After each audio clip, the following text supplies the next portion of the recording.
Oke, halo semua. Sekarang kita lagi bersama dengan Mas Satria, yang personally itu merupakan mentor saya. Mungkin boleh disapa dulu Mas Satria. Gayanya harus soko Gak ada Mas. Halo teman-teman, saya Satria Wicaksono. Saya juragannya Mas. Juragannya. Mungkin bisa dipanggil, ya boleh dipanggil juragan juga, atau mungkin mulai sekarang saya panggil bercanda Mas. Ya harapannya biar bisa chip in ke saya. Oke.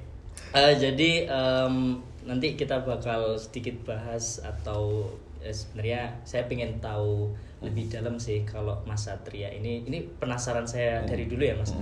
Mas Satria ini bisnisnya seperti apa, backgroundnya dulunya seperti apa, kok bisa membangun bisnis tersebut dan sebagainya. Nah, mungkin boleh diceritakan dulu Mas Satria, keluarganya itu yang seperti apa, dulu sekolah di mana, terus kemudian tinggal di mana gitu Mas. Sebenarnya cerita ideal itu kan harus ada cerita dulu saya miskin dan segala macam gitu kan ya. Iya. Enggak sih. Jadi kebanyakan. Karena itu yang menjual Mas. Iya itu ngejual sih. Mulai dari nol. Mulai dari nol. Saya apakah itu mulai dari nol? Enggak. Oke. Prosesnya mulai dari nol, tapi apakah ada privilege di situ? Maybe. Tapi saya lebih suka apa ya? Saya paling benci sama orang yang remehin, lu anak yang punya perusahaan gitu. Tahu nggak? Ngelanjutin usaha keluarga jauh lebih susah daripada bikin bisnis sendiri. Saya sudah ngejalanin bisnis sendiri yang benar-benar saya sendiri mendirikan, dan ada bisnis yang keluarga yang saya juga lanjutkan. Kalau di compare antara dua-duanya, saya lebih prefer ngejalanin sendiri daripada bisnis keluarga. Dramanya banyak. Kita adik gimana caranya harus mimpin kakak? Ayo kepikiran gak?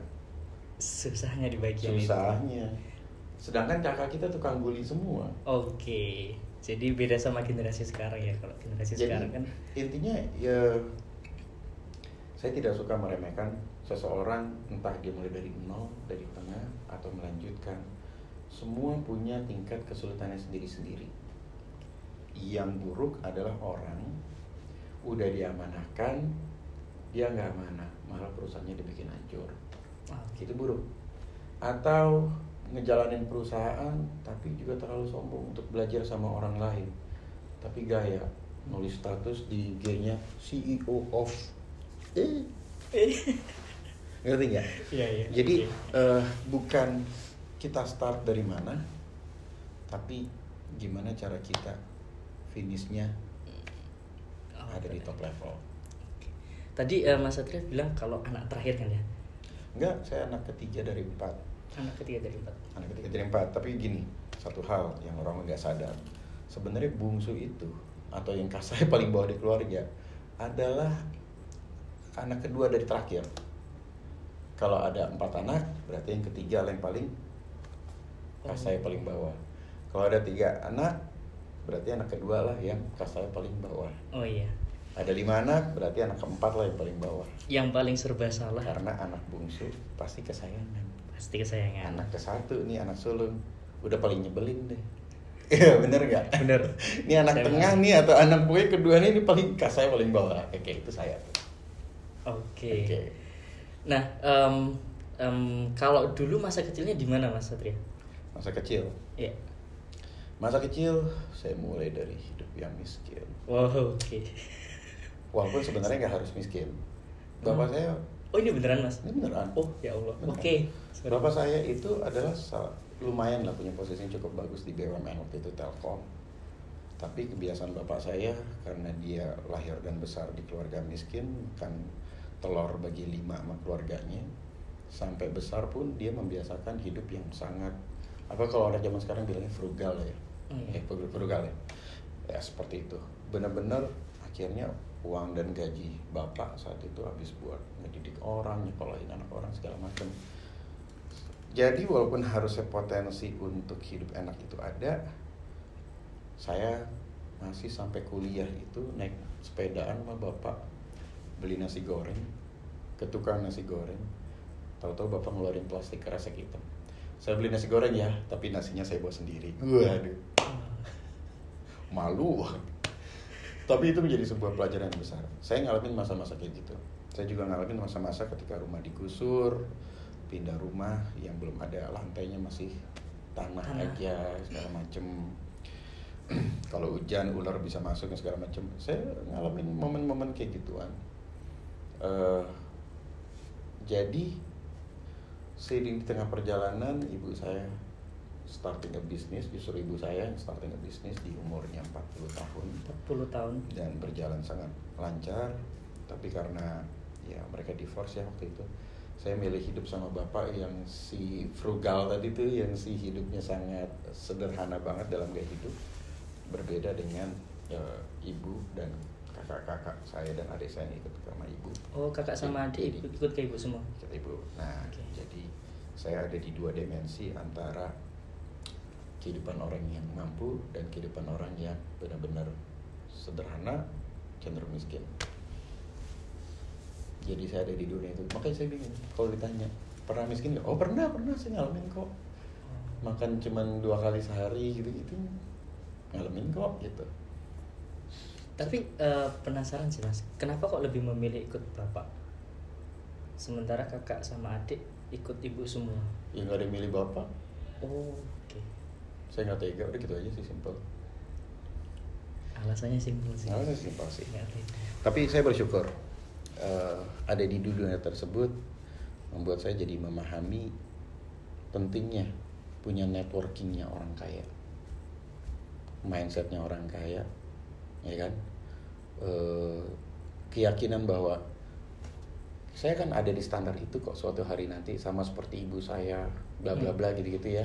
Punya rasa percaya diri. Punya rasa segala macam. Tapi juga saya bersyukur karena kehidupan sederhana yang saya alami bersama bapak itu menjadi fondasi untuk apa ya? Selalu bisa memiliki empati dan rasa takut untuk jatuh lebih bawah lagi, atau untuk mengontrol sebuah gaya hidup di mana ketika kita punya duit sedikit ya, bawaannya kan kita bawaannya pengen pamer. Ketika kita ada di level keluarga yang mampu tuh, kita selalu bersaing untuk flexing merek dan segala macam. Keseimbangan dua dunia ini membuat saya jadi kayak fokus ke yang penting-penting aja deh, kayak gitu. Oke, gimana lagi? Nah, udah menjawab belum tuh pertanyaan? Sudah menjawab, tapi saya dulu penasaran sih. Kurang memotivasi ya? Kurang miskin gitu atau gimana gitu? Sudah nggak perlu ke arah ke sana, Mas Satria. Tapi dari ceritanya itu bisa dibilang memenuhi kriteria. Okay. Kriteria untuk bisa laku, bisa ditonton sama orang. Susah ya nyari viewer zaman sekarang ya? Susah. Nah, kalau masih gini kan divorce kan. Nah, itu Mas Satria dari kecil sampai gede itu ikut ayah terus. Dan itu di usia berapa sampai berapa? Ya, saya baru ikut ibu selepas lulus kuliah. Kan ya gimana ya, saya nggak mau ninggalin bapak, jadi saya cari kerja di Jakarta. Waktu itu kita tinggal di Jakarta, ibu di Surabaya.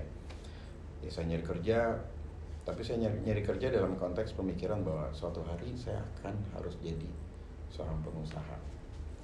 Jadi saya memilih pekerjaan adalah pekerjaan yang saya nggak sukain, tapi saya tahu itu akan mengembangkan diri saya. Jadi saya apply ke perusahaan-perusahaan sales yang orang pada takut gitu ya. Walaupun bukan falas, kalau falas jujur aja saya nggak belajar apa-apa lah pasti. Saya waktu itu apply ke jobsdb.com, sebuah perusahaan pencari kerja yang di internet itu kayak Jobstreet, jobsdb.com. Intinya adalah saya harus angkat telepon 100 orang dalam satu hari. Anda kalau nonton film Will Smith, The Pursuit of Happiness, itu persis banget yang saya lakukan di tahun 2006 itu.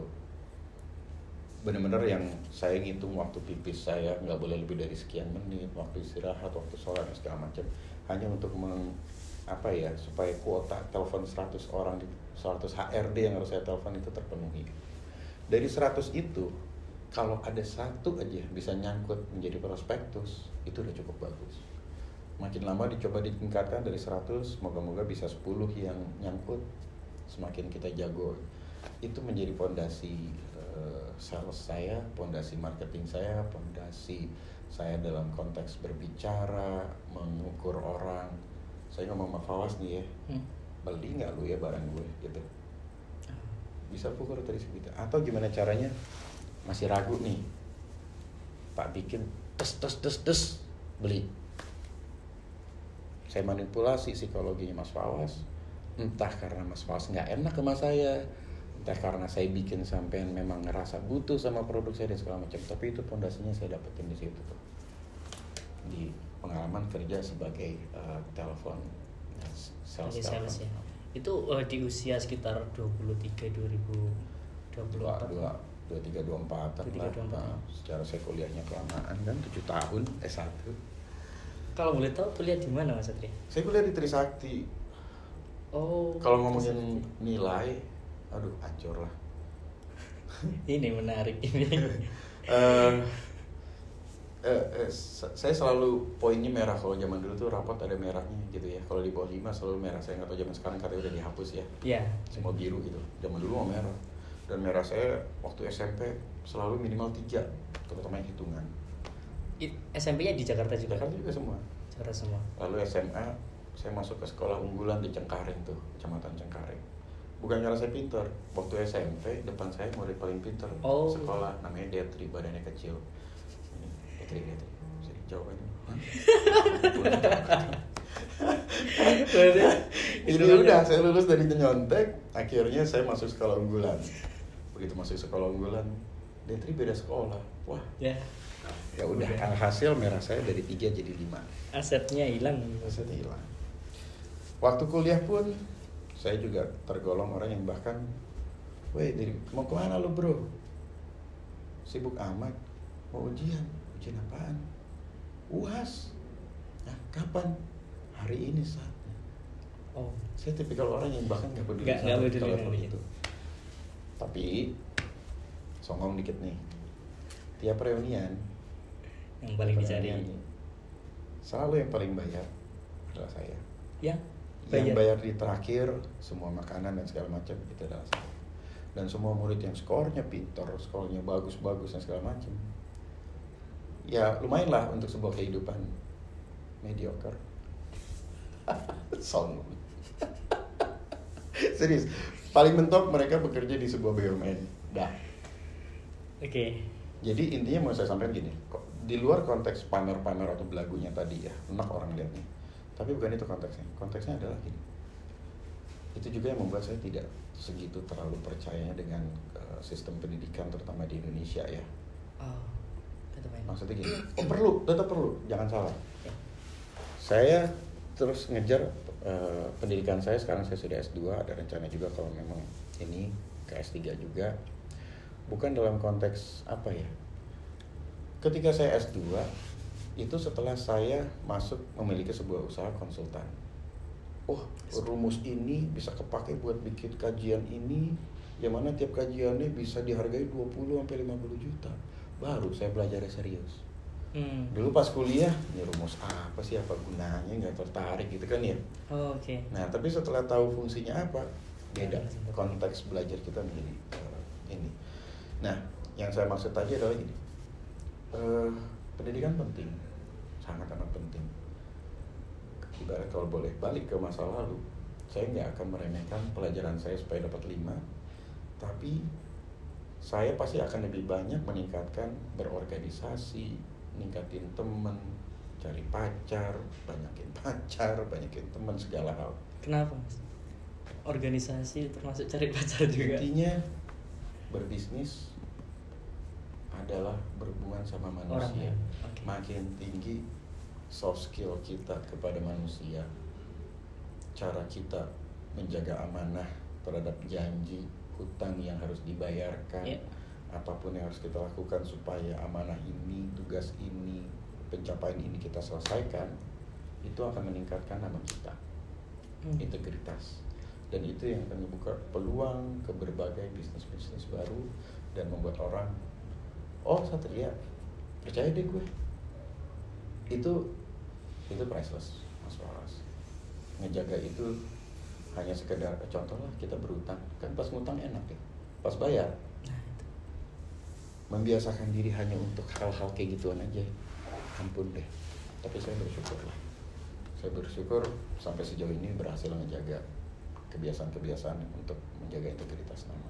Jadi kalau boleh saranin ke Mas Fawas, jangan pernah ngorbanin nama deh hanya untuk sebuah recehan dan segala macam. Contoh realnya kalau saat ini? Tadi utang. Terus yang kedua, banyak banget pola bekerja sama.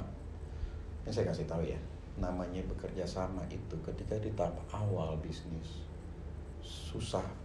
Telur dibagi 5 kita redo, pop mie dibagi 3 sama partner kita redo, ya kan? Redo itu ridho mas? Redo, Okay, redo. apa bro? You're my brother from another mother, gitu lah ya.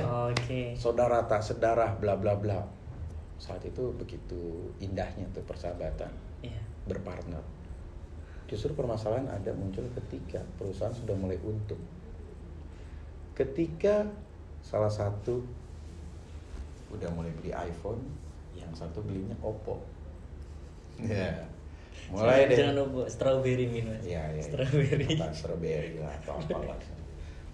Itu mulai deh tuh, si temennya mulai, Allah, kerja lu masih berapa dibandingin gue. Ada rasa iri dan segala macam. Dah, benih-benih pecah muncul, khianat, pecah. Nah, membiasakan diri ketika kita sudah berjanji bahwa oke, ini partner, ini 50%, ini 50%, ini job desk gue, ini job desk lu, dan fokus kepada bagian kita tanpa ngeributin yang sana atau memenuhi kewajiban kita apapun itu konsekuensinya. Itu hal yang susah untuk dilakukan, tapi itulah yang akan menjaga kita di masa depan. Mulai dari itu aja, peluang akan terus datang ke kita karena pasti tersebar. Trustnya ya. Menepati janji itu sih yang paling kelihatan sih mas. Tapi ini mas, kalau Mas Satria dulu kan tadi bilang intinya pentingnya organisasi, termasuk intinya berhubungan dengan orang lain. Ya, soft skill. Iya, soft skill. Kalau dulu Mas Satria itu jurusannya apa? Plus aktivitas di kampus itu gimana?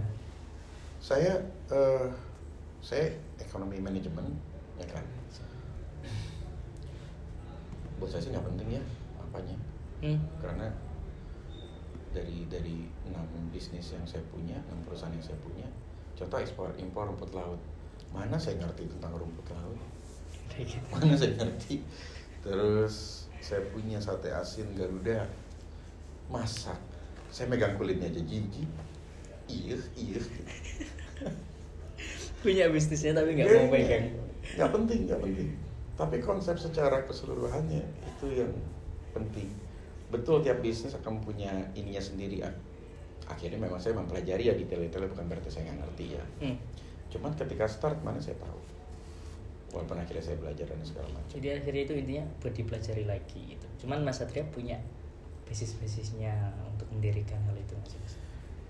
Ketika saya kuliah pun belajar manajemen, apakah itu saya benar-benar pelajari? Enggak, saya nggak tahu saya belajar apa, kerjaan saya pacaran. Tapi saat saya kuliah ada satu momen yang membuat saya, ini basic saya berkembang.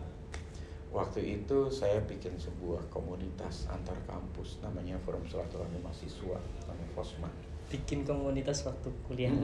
Waktu itu memang ada sebuah training namanya ISQ ya. ISQ. Waktu itu booming banget ISQ. ISQ. Memang training tentang keagamaan sih. Gitu. Saya sebagai anak Badung tiba-tiba ikut training itu, tobat lah.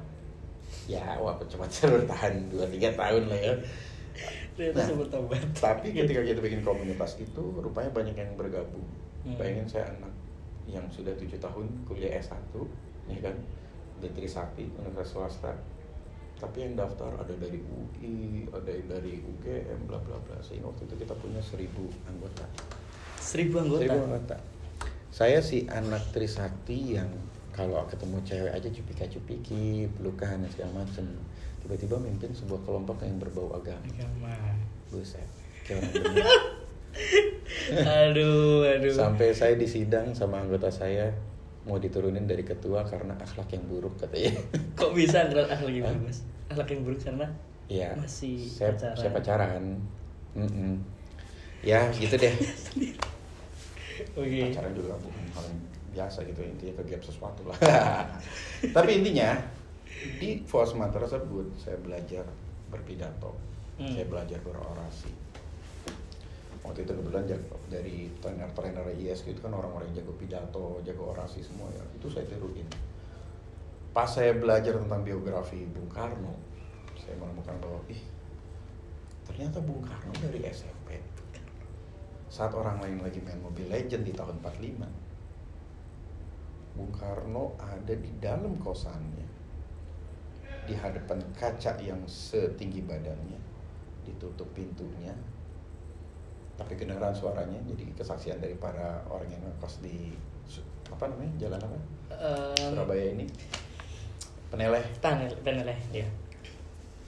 Bung Karno itu SMP udah latihan pidato. Wahai pemuda, ya tentunya dengan gaya pidato yang oke saat itu ya. Jadi Bung Karno menjadi leader bukan yang sekedar bakat.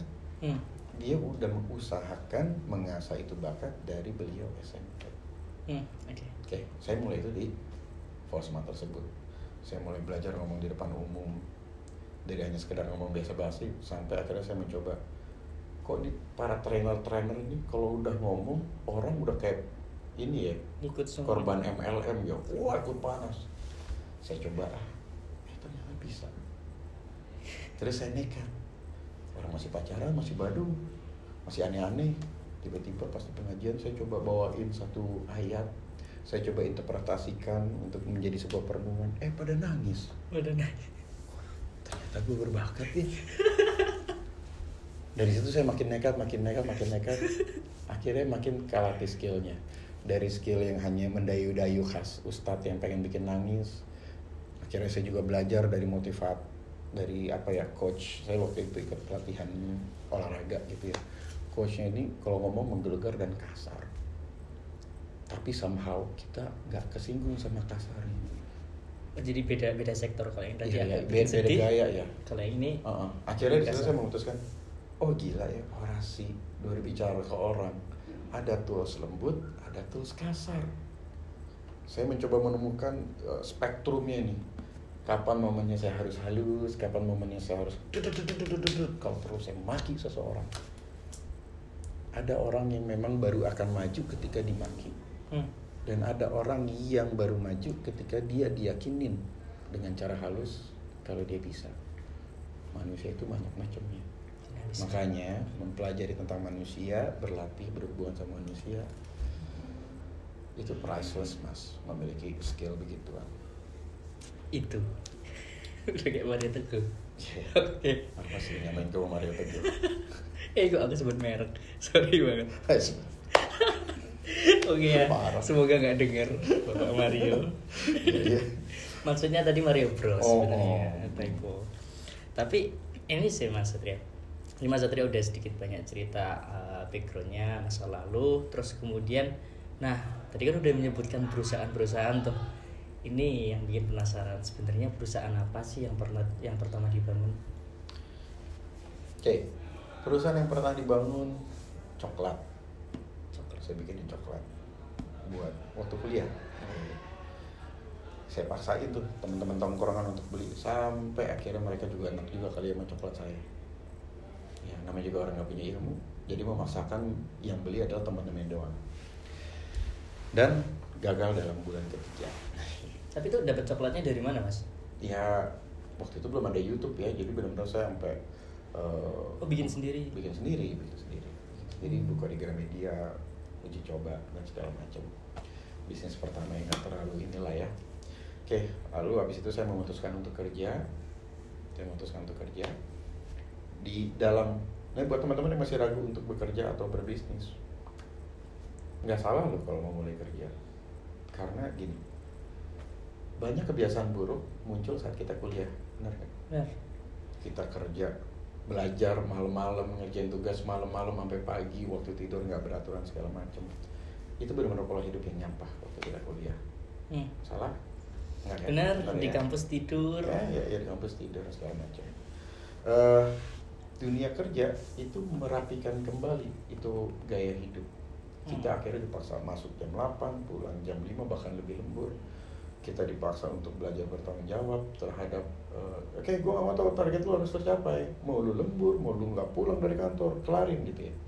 Ini menciptakan sebuah saya akhirnya dibalikin tuh hal-hal yang tidak sehat saat kuliah menjadi sehat kembali sebagaimana seorang leader, seorang kita semua leader lah ya, terutama kita sebagai laki.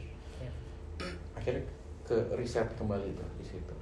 Jadi nggak ada salahnya belajar, cuman kalau memang mau jadi pengusaha, ya batasin sampai mana kita akan belajar. Karena biar gimana, gaji itu emang jebakan. Psikologinya gini. Mas, akan lebih termotivasi mana nih Mas Fawas ketika saya bilang, Fawas, kalau lu pergi ke lokasi A, ini pakai lu, gue nggak apa-apa. Nggak apa-apa banget. Kalau lu pergi ke lokasi A, gue kasih lu 500.000, oke? Satu. Atau lu mau pergi ke lokasi B, kalau lu nggak pergi ke lokasi B, ya barang lu yang salah handphone ya seharga 250.000 itu, gue ambil. Motivasi mana yang akan membuat dirimu lebih ngotot mendapatkan sesuatu, potensi ngedapetin sesuatu, atau ancaman kehilangan sesuatu? Yang B sih kayaknya. Yang B. Artinya apa? Ketika kita sudah mulai mendapatkan suatu standar pendapatan, walaupun standar itu nggak tinggi ya. Oh ya, maksudnya gaji ini ya? Iya kan? Gaji. Walaupun itu gaji nggak tinggi-tinggi banget gitu. Itu menjadi sebuah secara psikologi ya, kita akan takut kehilangan itu. Dibandingkan, bro lu jadi pengusaha aja, ntar pendapatanmu bisa naik 10 kali lipat, 100 kali lipat, tapi itu masih mengawang. Yang nyata di depan itu gaji UMR tadi, takut saya kehilangan. Itu mengerikannya belajar di dunia kerja. Tapi perlu, buat saya sih gitu. Tapi batasin lah, kalau memang punya visi, siapin termasuk harus belajar di mana. Dan itu yang saya lakukan. Saya bekerja di beberapa perusahaan yang menjadi basic fondasi saya, yang membuat saya nggak nyaman. Waktu itu saya serba malu. Saya belajar direct selling. Saya belajar fokus di situ. Saya belajar untuk ngotot, ngedapetin dan mengabaikan rasa nggak enakan atau pekewu saya. Kan kadang kita jadi sales kayak, duh orangnya udah nggak mau nih, masih dipaksain. Oh iya. Ini di push. Terus. Ayo pak, ayolah sekarang lah. Iya saya udah mau, tapi besok lah, sekarang aja, gitu. Itu benar-benar skill yang sangat penting. Ya kan. Tapi kalau caranya salah, kita kehilangan teman. Iya dong, orang jadi malas sama kita. Jangan main sama Satria, ntar ditawarin bareng. Oke. Harus tahu batasan juga. Ya. Tapi dulu kerjanya berapa tahun Mas?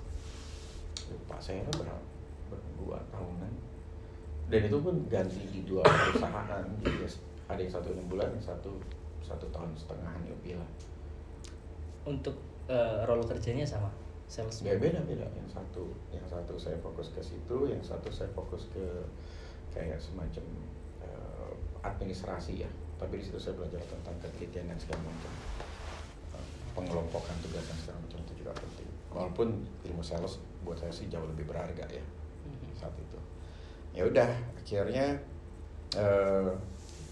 itu tadi saya memutuskan untuk meneruskan usaha keluarga. Setelah ibu saya berkata, hampir mengutuk gara-gara saya nggak mau ngurusin usaha keluarga. Hampir mengutuknya itu gimana Mas? Ya kan saya nggak mau. Biasa, anak muda pengen membuktikan sesuatu. Bener-bener dipaksa gitu. Ya, akhirnya ibu ngomong sesuatu yang nggak enak, ya udah deh, kita lanjutin. Tapi itu tadi saya menemukan bahwa bisnis keluarga jauh lebih sulit karena ego yang harus saya tahan, keinginan yang harus saya tahan itu berbenturan sama orang yang dalam hierarki keluarga. Lebih sering berantem sama teman apa sama kakak? Kalau saya hitungannya jarang sih sama, maksudnya jarang berhubungan sama Ya kakak. mostly orang.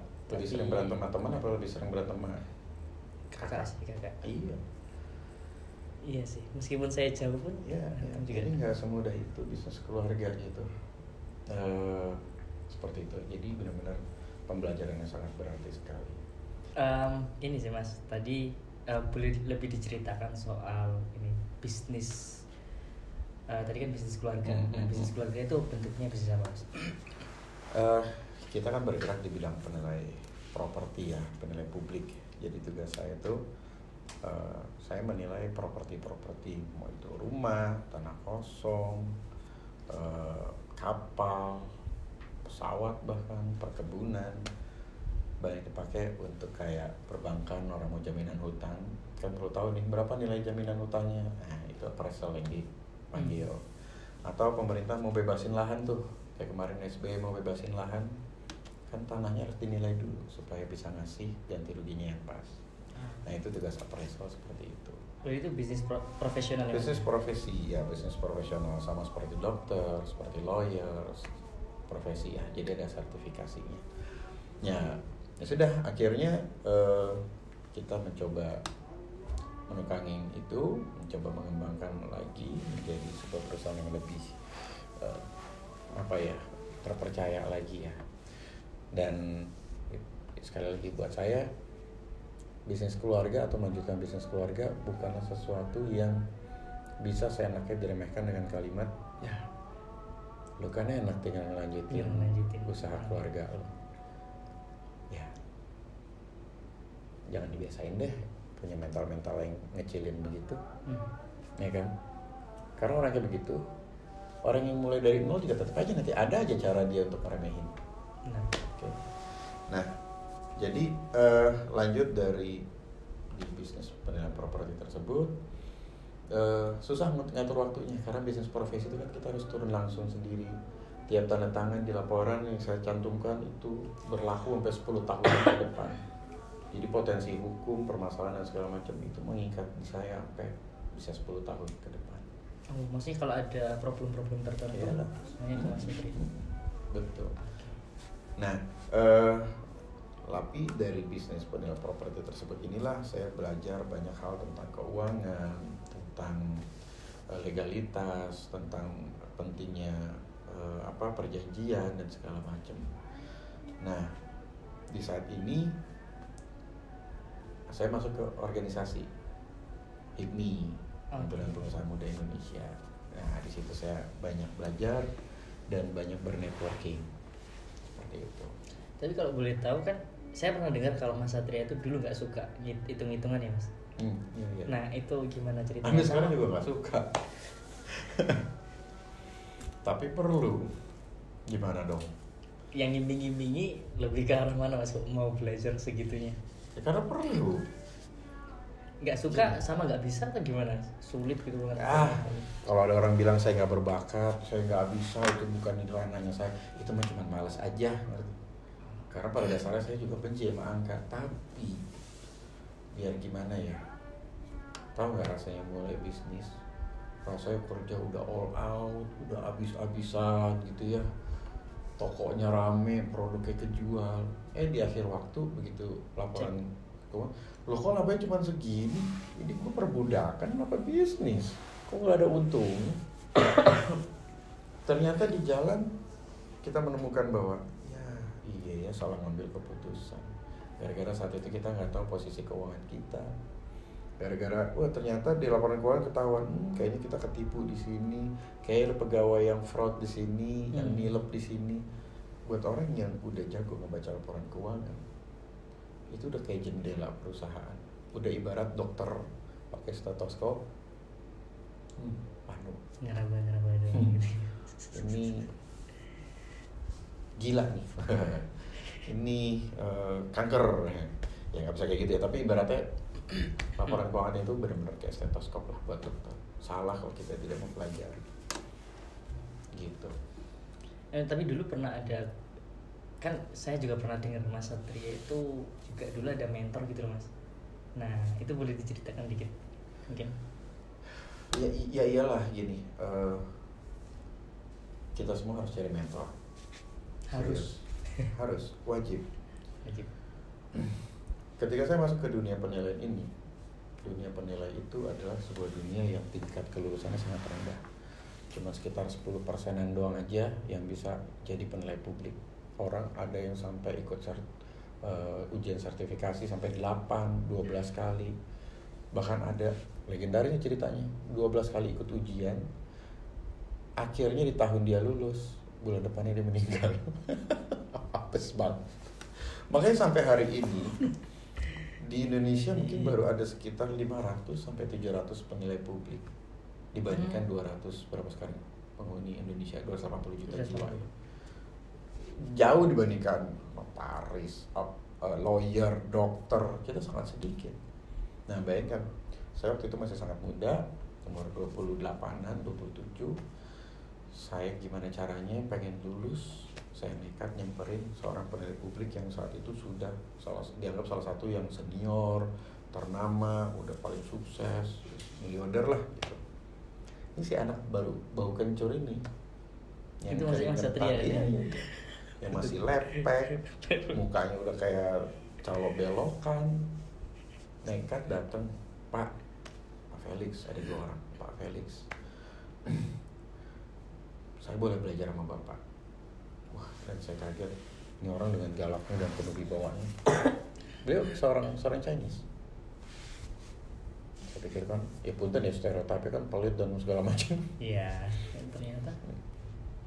Besok kamu datang jam 2, kamu telat saya tinggal. Wah, dari jam 1 dong saya udah di kantornya. Dan dia on time. Ceklek. Buka bukunya. Mana paper kamu? Duduk. Tek. Jam gak berasa, tahu-tahu jam 2 pagi. Didedes semua ilmunya, kajian saya udah selalu didedes sama beliau. Kelemahannya apa, habislah saya.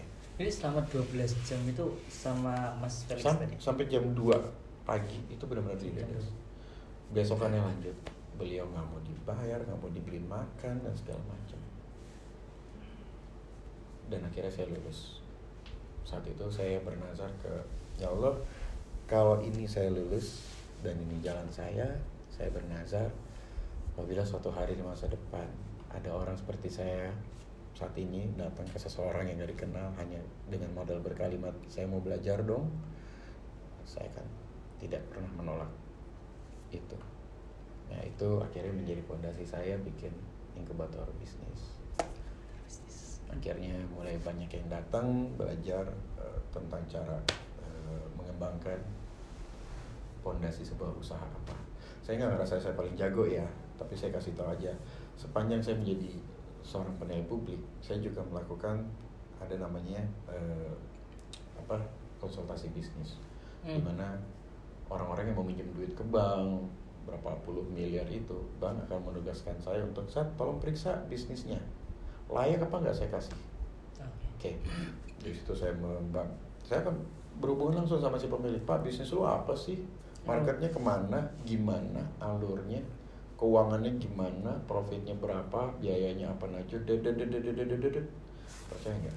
Di Indonesia banyak perusahaan yang omsetnya sudah sampai ratusan miliar, tapi laporan keuangannya dia sampai nggak tahu saya laba saya berapa.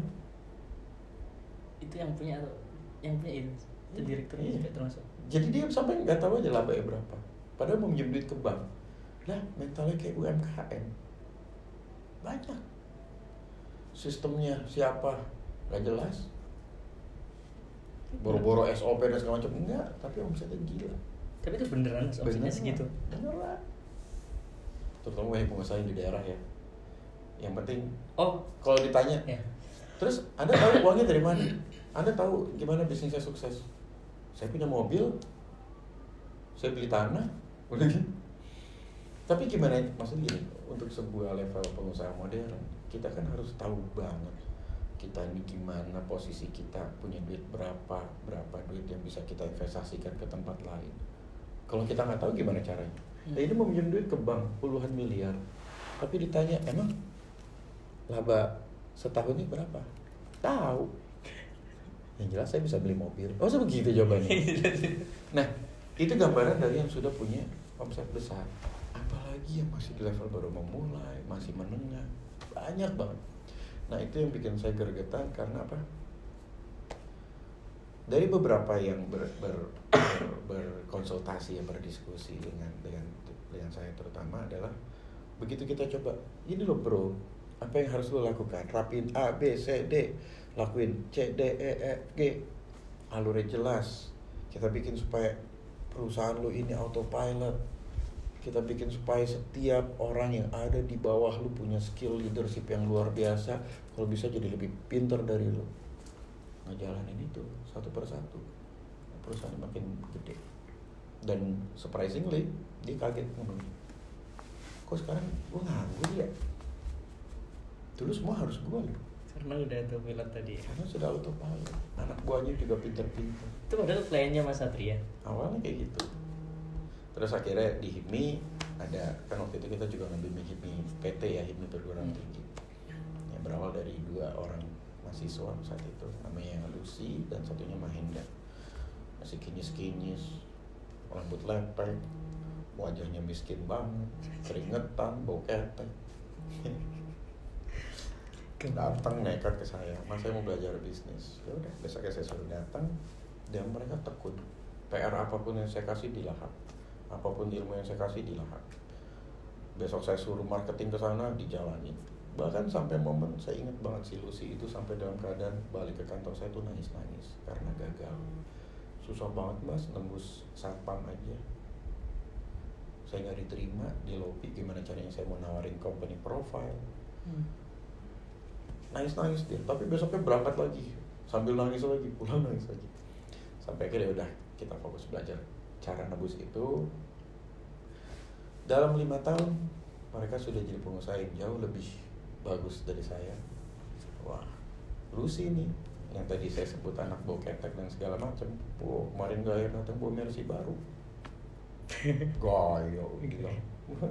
Mahendra juga kurang lebih sama. Bukan dalam konteks flexing ya, tapi dalam konteks dia membeli Mercy itu untuk keperluan dia. Beda niat flexing dengan niat untuk keperluan bisnis. Ya.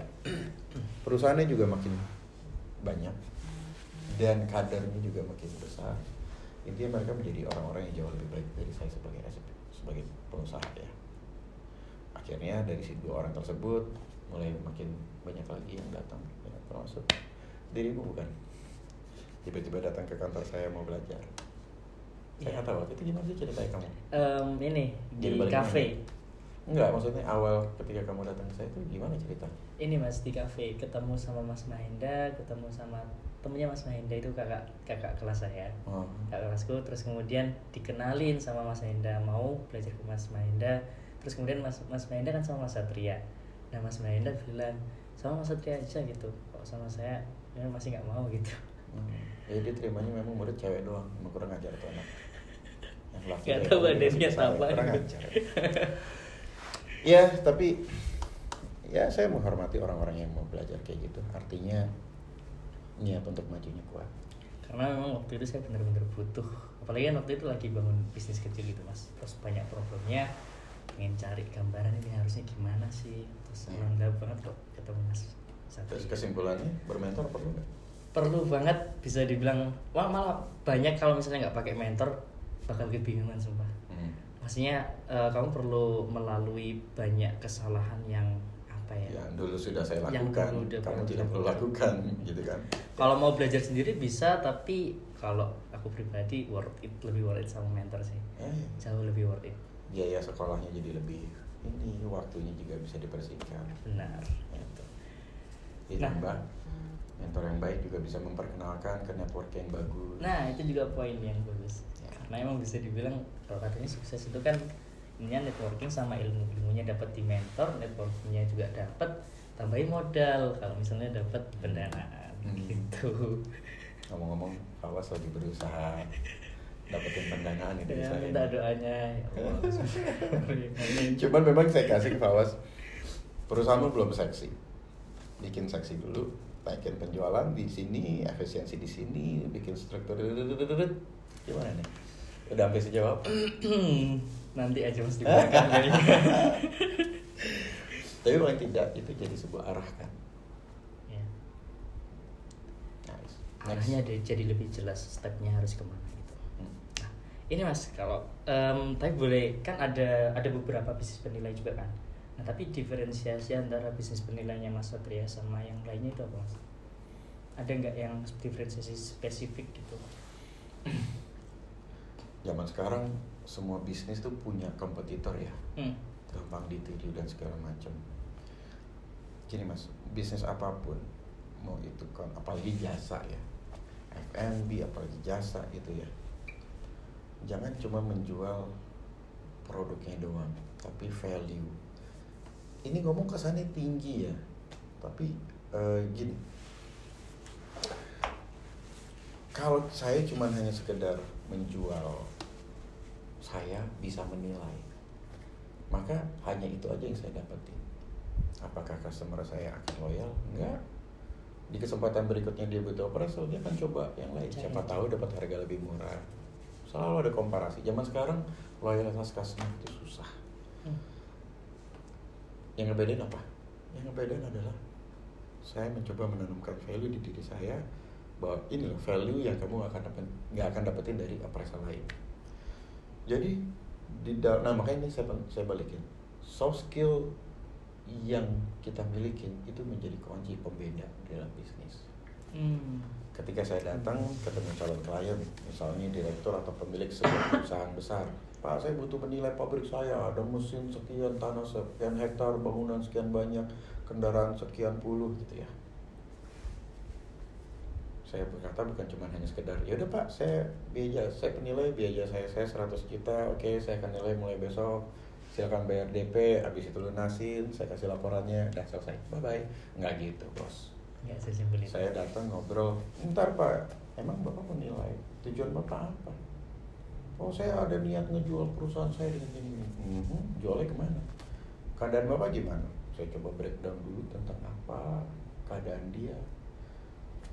Saya keluarkan pertanyaan yang memancing dia untuk bicara, mengorek, curhat tentang perusahaannya sambil terus menganalisa. Begitu. Nah, itu pentingnya ilmu untuk membuat orang ngomong dan ilmu untuk mendengar. Begitu kepantau, Pak, Bapak nggak cuma butuh penilaiannya cuma begini. Bapak butuh ngelakuin A, B, C, Bapak harus ngelakuin C, D, E. Kalau enggak gagal ini loh. Tapi kalau berhasil Bapak bisa dapetin ini. Saya bahkan sampai di tingkat, Bapak nggak perlu saya Pak, Bapak pakai yang lain. Ada value-nya nggak buat dia? Dia akan mandang nih orang, oh gila nih orang, bukan peduli tentang duit nih, dia peduli tentang saya dan perusahaan saya. Dari situ ya, berapapun biaya saya kasih, nggak bakal ditolak. Karena value saya bukan lagi sekedar penilai publik, value saya adalah seseorang yang bisa dia percaya. Makanan juga sama seperti itu. Contoh saya jualan sate asin, sate. Waktu awal dikatain, ya apa sih Sat? Perusahaanmu 10 besar nasional sekarang dodolan sate. Ya apa sih? Sate asin apa itu? Kan nyebelin ya diremehin gitu kan. Tapi ya sekali lagi, kita mencoba mencari experience-nya. Makanya pilihan sate kita pun bukan sate biasa, sate asin. Kita ada pengembangannya. Dalam proses pengembangan sate asin itu 6 bulan, belasan trial and error hanya untuk menemukan sebuah rasa yang benar-benar beda dari sate yang sudah umumnya ada. Research 6 bulan. Iya, all out banget. Saya setiap mengeluarkan bisnis, saya sangat detail banget dalam trial and error, dalam pengembangan produk dan jasa dan segala macam. Se-perfect yang saya bisa. Dalam konteks sate asin Garuda tadi, saya sampai 5 kali trial and error, scoring. Tiap scoring itu saya ngundang 30-50 orang sesuai segmen yang saya incar. Sampai itu para sampling itu, para orang yang ngasih scoring itu ngasih skor saya secara rata-rata di atas 8. Akhirnya baru saya beranikan untuk menjual si sate Garuda. Sebelumnya cuma skor segini apa saya. Juga ketika saya mentoring bisnis lain kayak gitu juga tuh. Benar-benar harus ditemukan value yang lebih daripada yang hanya sekedar mediocre aja. Jadi sekarang sate asin Garuda kita buat tagline, cara baru makan sate. Malu saya. Di Sidoarjo baru cabangnya, bisa dicek. Sidoarjo, Surabaya. Persiapan cabang baru juga Sidoarjo. Surabaya satu lagi. Doain kita buka 2 cabang lagi sebelum akhir tahun di Surabaya Barat sama di Malang. Cara baru makan sate. Pertanyaannya adalah apa yang baru? Itu akhirnya membuat orang tertarik. Oh, bikin orang penasaran ya benar sih. Akhirnya dia harus cek langsung. Jadi saya bukan cuma jual makanan, tapi experience memakan sate dengan cara yang nggak umum. Bukan sate kacang juga, bukan sate taichan juga. Jangan lupa coba. Nanti tag juga Instagramnya, biasanya langsung di repost. Oke. Tapi waktu menjalankan bisnis itu Mas, apa ya, pengalaman apa yang benar-benar itu merubah? Gini, yang sebelumnya itu Mas Satria itu benar-benar seperti ini, gara-gara satu peristiwa tersebut, entah itu buruk ataupun baik ya, itu bisa merubah Mas Satria bisa 180 derajat. Ada nggak Mas? Terkait apa nih? Kalau dalam menjalankan bisnis, entah itu yang Satria Asin Garuda atau mungkin yang penilai properti gitu. Kalau tentang hal yang merubah cara saya hidup ya hampir semua kayak gitu kan berasal dari hal nggak enak ya. Kalau ngomongin konteks cara saya berbisnis, saya pikir itulah sebuah pelajaran yang jatuh bangun seperti biasa. Ya kan, udah saya nggak tahu udah berapa kali jatuh, berapa kali bangkit. Itu adalah hal yang biasa sih. Tapi ada nggak satu momen yang itu benar-benar sampai jadi top of mind gitu? Ada. Ketika saya menjalankan bisnis si appraisal ini, penilai publik ini, waktu itu kita ada di posisi yang nyaman dengan perkembangan perusahaan, perkembangan omset, laba bersih luar biasa. Udah kayak berasa top of the world banget lah ya. Tapi satu hal yang saya lupa, manusia adalah bagian paling penting. Waktu itu yang menjalankan bisnis adalah para penilai publik yang punya sertifikasi dan izin. Mereka punya ego, mereka punya pride, mereka punya ilmunya. Dan yang saya lupa adalah mereka punya marketnya juga, karena mereka melakukan marketingan. Jadi mereka punya basis klien juga. Mereka bisa cari duit sendiri, mereka punya duit sendiri, mereka bisa nerbitin laporan sendiri. Basically, apa yang menghentikan mereka untuk bisa bikin bisnis sendiri? Akhirnya itulah yang mereka lakukan. Tiba-tiba berdoa desa, Mas. Dan gak kira-kira dia bawa lebih dari setengah pegawai saya. Dari begini langsung begini dalam sekejap. Waktu itu yang saya rasakan cuma gila, gue dikhianati dari orang-orang yang udah dididik sama perusahaan sendiri. Kok tega ya mereka ya. Rasanya pengen menyalahkan dunia aja dan pengkhianatan tersebut. Bayangin, yang tadinya hidup enak tiba-tiba di ujung kehilangan segala sesuatunya oleh orang-orang yang kita didik dan bahkan kita percaya seperti saudara sendiri. Tapi itu pelajaran yang saat ini saya udah redo dalam arti, apakah mereka berkhianat? Enggak. Mereka hanya sekedar pengen hidup yang lebih baik. Apakah caranya beretika? Tidak menurut saya sih, tapi secara agama kayaknya sih sah-sah aja. Apa yang mau saya komplainin kecuali hanya sekedar tantrum anak kecil yang lo nggak setia, nggak bisa. Di situ saya mempelajari bahwa saya yang salah.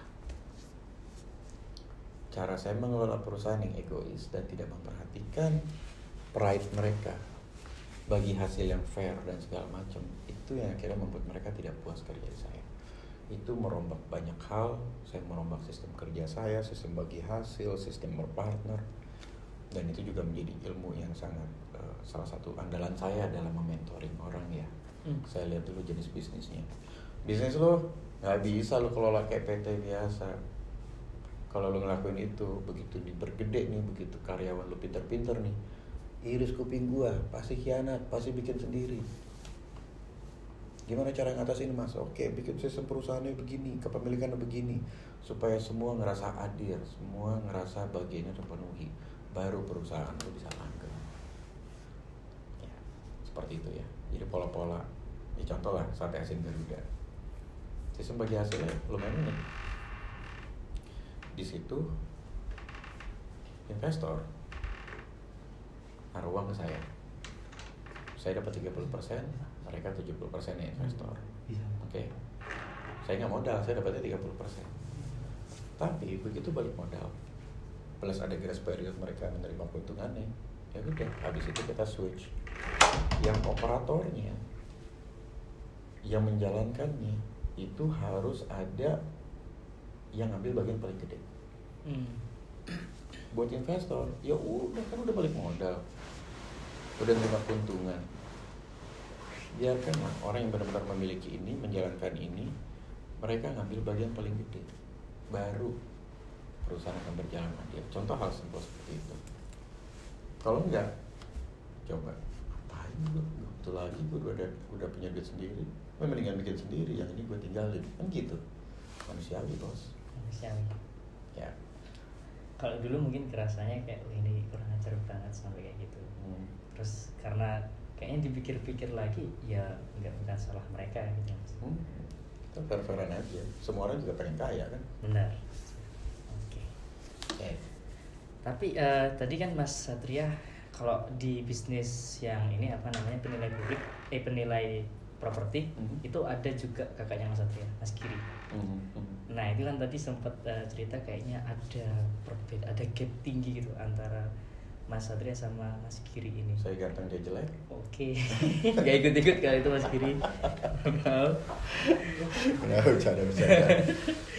Kenapa? Nah, kalau dulu mungkin boleh diceritain perbedaannya. Kalau dulu Mas Giri juga pernah leading dari company atau gimana itu? Ya, sebelum saya memang Mas Giri yang memimpin. Nah, itu gimana, boleh diceritain lebih? Mas Giri ya, Mas Giri. Mas Giri adalah ya kakak, ya mentor ya. Dan jujur bukan orang yang mudah untuk ditaklukkan ya. Beliau memimpin dengan ketegasan yang sangat tinggi, sangat result oriented banget, sedangkan saya proses oriented gitu ya, jadi sangat bertolak belakang sekali. Keras sekali beliau dalam apa ya, memastikan saya itu kita punya value. Lu adik gua, lu anaknya Bu Eli yang punya perusahaan, tapi maaf ya, lu mulai dari posisi paling bawah. Gua akan perlakukan lo sebagaimana karyawan biasa, bahkan lebih buruk dari mereka, karena lo harus bisa nunjukin kepantasan lo bahwa keluarga menjadi contoh dari yang lain. Itu saya ingat banget ya, ketika saya underperform kerjanya. Saya waktu itu lagi main game di komputer saya, belum laptop kan, zamannya pakai PC. Gamenya apa Mas? Digger biasa, Digger old school. Nggak tahu itu di belakang saya tuh. Belakang saya tiba-tiba suasana senyap gitu. Ada apa ya? Auranya udah. Wah, tiba-tiba mengkeriting gitu. Nggak enak nih. Nengok nggak tahu ada dia di belakang. Lagi berdiri pas di belakang saya dan wajah sangat menakutkan. Tiba-tiba dia tentang meja saya, jedar gitu. Komputer semua jatuh dan segala macam, meja sampai saya gemeter banget. Selisih saya 8 tahun, jadi memang saya sangat menghormati beliau gitu kan. Bayangin dong, katanya anak yang punya, tapi saya dipermalukan kayak begitu di depan para karyawan lain yang karyawan biasa lah. Dimakiin, lu adalah aib buat keluarga, lo harusnya jadi contoh tapi lu malah kayak anak kecil. Waduh, itu penghinaan yang habis-habisan. Di habis itu saya benar-benar langsung mencoba ngebuktikan diri kalau saya dipantas. Nggak enak, tapi saya bersyukur ngalamin itu sih gitu. Nah, tapi gini, sampai kapanpun keluarga, sesukses apapun dirimu Fawaz, ibumu tidak akan pernah menganggapmu adalah orang yang kompeten. Masmu apalagi, mungkin mereka akan memuji kamu di belakang, mungkin, tapi ke kamu cuma kritik, ngomel, nuntut, harusnya gini, harusnya gitu. Jadi kalau terkait bisnis keluarga, gimana sih cara nanggulangin permasalahan-permasalahan yang umum terjadi di bisnis keluarga? Yang pertama adalah gini, kegagalan sebuah bisnis keluarga terutama adalah karena saling tidak bisa memprofesionalkan diri. Gitu tadi. Sampai kapanpun kita oleh orang tua kita akan selalu dianggap sebagai anak kecil. Nggak peduli udah punya anak sekalipun, udah umur 40, sama. Ini semua teman-teman saya yang punya usaha keluarga kesal banget sama bapaknya. Gua udah menciptakan ini, gua udah mencapai ini, tetap aja nggak dipercaya. Kalimat-kalimat itu benar-benar umum. Jadi mulai dari yang generasi tua, generasi 1 atau generasi kedua sekalipun, seolah-olah tidak paham konteks profesionalisme ini. Nah, jadi PR pertama dalam menjalankan bisnis keluarga adalah memastikan struktur organisasinya benar-benar pakem sebagaimana profesional berjalan. Dibalikin ke prinsipnya. Oh iya, job desk-nya jelas. Jadi nggak ada lagi kayak, ya kamu kan anak saya, harusnya kamu bisa menunjukkan lebih dari job desk gitu. Ya kalau cuma 1-2 ya tentu kita harus bisa buktikan benar. Tapi kadang-kadang ekspektasi orang tua kita, mau itu kakak, orang tua, ibu, bapak, segala macam, akhirnya kemana-mana. Level kita masih bawah tapi udah diekspektasikan, udah di level kayak tinggi banget. Hanya gara-gara kita darahnya. Kan nggak gitu juga. Begitu juga sebaliknya. Yang posisi generasi kedua nih atau generasi yang bawah terhadap yang atas, kadang-kadang suka juga nggak profesional. Ketika ada kesulitan, seolah-olah minta diselesaikan. Oh iya. Minta tanggung jawabnya dibantuin dan segala macem. Tahu diri dong. Tahu diri dalam konteks, ya kalau itu adalah job desk-mu, KPI-mu, amanahmu, ya selesaiin. Whatever it takes. Nggak ada alasan. Mau lembur kek, mau keluar duit sendiri kek. Kalau itu amanahmu, ya kelarin. Jangan bikin malu nama keluarga. Jadi benar-benar butuh dari atas membuat sebuah standar yang profesional, yang nyata-nyata aja lah. Jangan ngarang-ngarang gitu, jangan menambah-nambahkan gitu. Ya tugasnya dia di middle management, ya maka job desk KPI-nya ya sesuai itu. Yang bawah juga jangan manja gitu, berharap yang atas selalu bisa ngebantu dan segala macam. Justru malu kalau sampai yang generasi atas turun tangan. Itu benar-benar basic mindset banget. Di luar tentunya proses-proses lain yang diperluin. Tapi balik ya, ngerapiin struktur organisasi, struktur kepemilikan. Waduh, paling kacau di bisnis keluarga. Kok bisa paling kacau, kenapa? Paling sering kacau, kenapa? Yang ngebangun misalnya bapak ibu, orang tuanya. Bangun orang tua. Si anak kan belum jadi pemilik. Iya. Belum ada saham. Iya kan? Gak jelas juga jadi ngerasa kepemilikannya di mana. Contoh, ada teman saya bisnis keluarga. Yang ngejalanin sekarang teman saya nih, udah generasi kedua. Ngejalanin semua hal dari A sampai Z. Oke, tahu uangnya dari mana dia? Uang saku. Masih kayak anak kuliahan, padahal dia sudah punya anak 2. Jadi bukan dianggap gaji. Uang saku. Uang saku. Ini pola yang salah ya, karena tidak profesional. Lalu si anaknya juga bingung. Ini sebenarnya bisnis ini punya saya bukan sih? Oke. Iya, ini bisnis kamu nanti. Kalau papa meninggal ini buat kamu. It's not enough, ngerti nggak? Oh iya. Sudah harus ada kejelasan tentang struktur kepemilikan bagi si. Ya tentunya ketika mereka pantas ya. Nah, itu poin-poin penting. Dan masih banyak lain, tapi salah satu yang paling penting 2 hal tersebut. Oke. Ini udah akhir Mas Satria. Tapi tadi dapat ini sih banyak perspektif dari kalau misalnya utamanya di bagian bisnis keluarga ya. Nah, memang basisnya Mas Satria ada juga bisnis keluarga. Nah, ini terlepas daripada bisnis keluarga tersebut, tapi secara umumnya kan anak-anak muda sekarang utamanya di Indonesia itu mau menghadapi bonus demografi, sama utamanya juga persiapan untuk Indonesia 2045 kan yang akan dicanangkan jadi ekonomi terbesar keempat di dunia. Nah, ada nggak beberapa masukan yang ingin disampaikan untuk anak-anak muda yang ingin bangun bisnis? So tua jadinya. Jangan lupa itu bonus demografi juga jalan beriringan dengan jebakan bonusnya. Kalau gagal Indonesia bukan lagi di urutan keempat. Bencana, tingkat kejahatan meningkat, korupsi nggak karuan, Oh iya, aspek. pengangguran hancur-hancuran. Kita sama-sama tahu lah. Intinya lo gini, kalau ngomongin pesen seolah-olah saya ini orang tua dan segala macam, saya jujur bodo amat ya. Lo mau sukses semua enggak, bukan urusan gue, nggak kenal juga kagak. Tapi gini, kita dalam hidup bisa sih mencoba mencari duit sendiri, kaya sendiri. Kalau udah ketemu ilmunya, nggak susah-susah banget kok.